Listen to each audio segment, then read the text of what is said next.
This is Dave McCain with the Right Tree Genealogy. I've put a second video together for ethnicity estimates compared.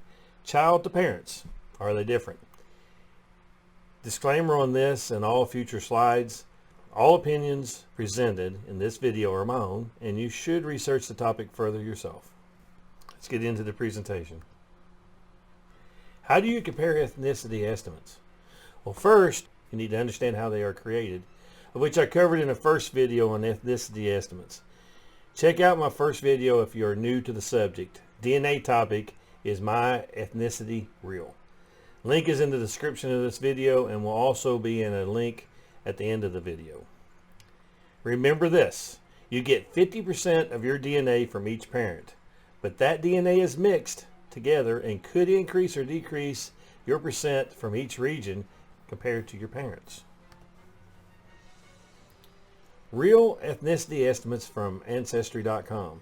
These come from my personal account and are actual information provided. These are my father's results.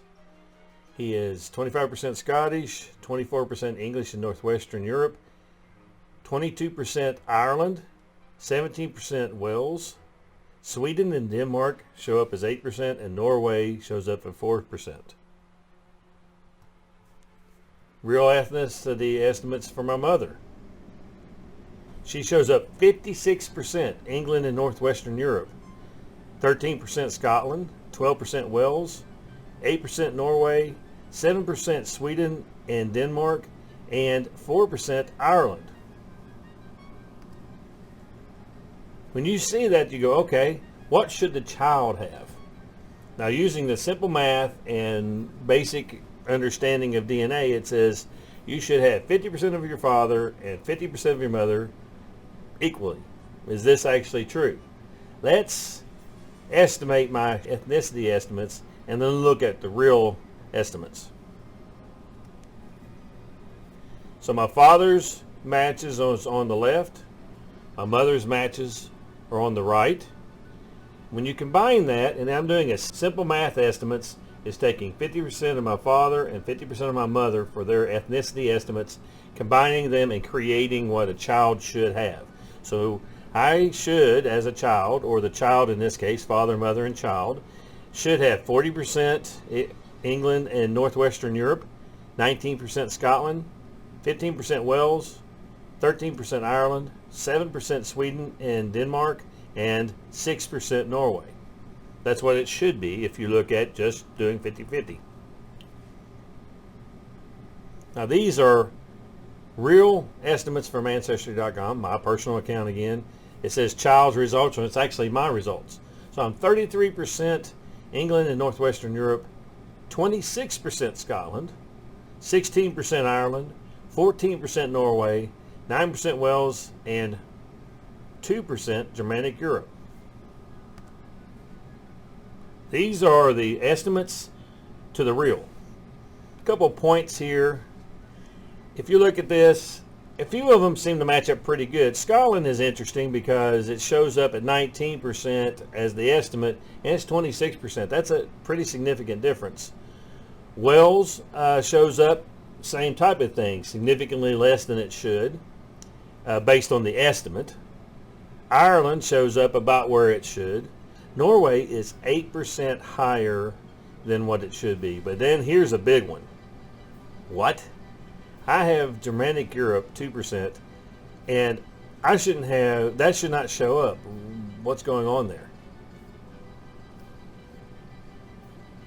So wow, why so different than expected?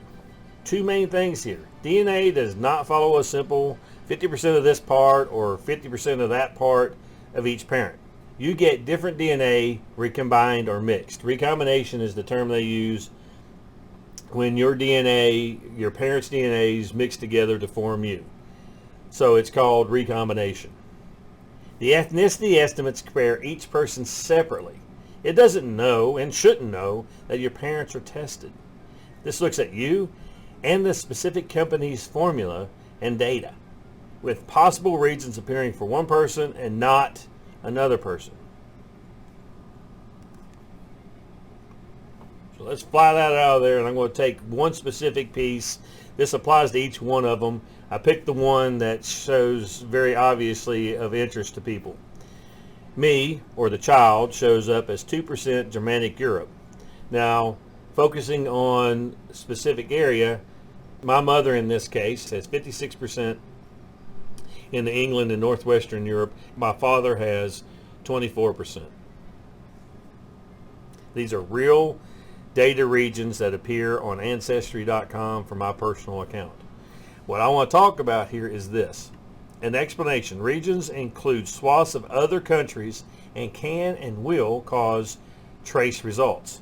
If you look at Germany or Germanic Europe for me, Netherlands, Belgium, Luxembourg, Switzerland are on this side of the swath. If you look at England and Northwestern Europe, it has Netherlands, Belgium, Luxembourg, Switzerland in this side of the swath. What you got to look at is during recombination, it may not have appeared and did not appear to either one of my parents as Germanic. But when I recombined, it gave that flag or that indicator for the system to look at me and say, oh, you have Germanic. It is also possible that my mother or father, particularly my mother, has Germanic background that did not appear in this last update. And she has in the past actually shown Germanic, and I did not. I want to say these conclusions. Having your parents' AT-DNA, or as I've put in a different video, family cousin DNA, helps you see if your ethnicity estimates may have trace results that are probably a recombination mixture result and not a real ancestral match. And that's what I'm referring to here. Germanic Europe shows up as 2%, and a lot of people look at 1%, less than 1%, even up to 3% as trace, because it could be what I'm talking about here is part of the other part of Europe, Western Europe, and not necessarily Germanic, or it could be that one of my parents actually have the Germanic. So it's the trace results, or you've got to trace this information. You've got to actually literally trace this information to see if it's real.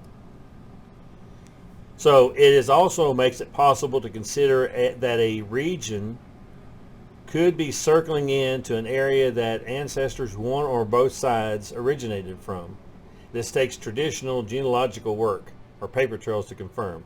Going back to this slide again, I'm saying you've got Netherlands, Belgium, Luxembourg, and Switzerland, and you have Netherlands, Belgium, Luxembourg, and Switzerland. So you literally could be saying that in this little swath area in Europe, there's an ancestor likely that descended from that area, if not on both sides, from at least one side, could be representing this 2%, and it's definitely representing this 56% or this 24%. As you look at this, it could definitely be representing the percentages in the England and Northwestern Europe. And the second conclusion, looking at your family cousin DNA matches and tracing them to known paper trails will help you validate ethnicity estimates. Each of us is a product of our parent, and they of their parents, and this is true back in time. Migration happened, and geography has changed over time. Don't assume they, meaning the ethnicity estimates, are perfect. Assume they are a tool to consider when comparing matches and tracing down your lineage.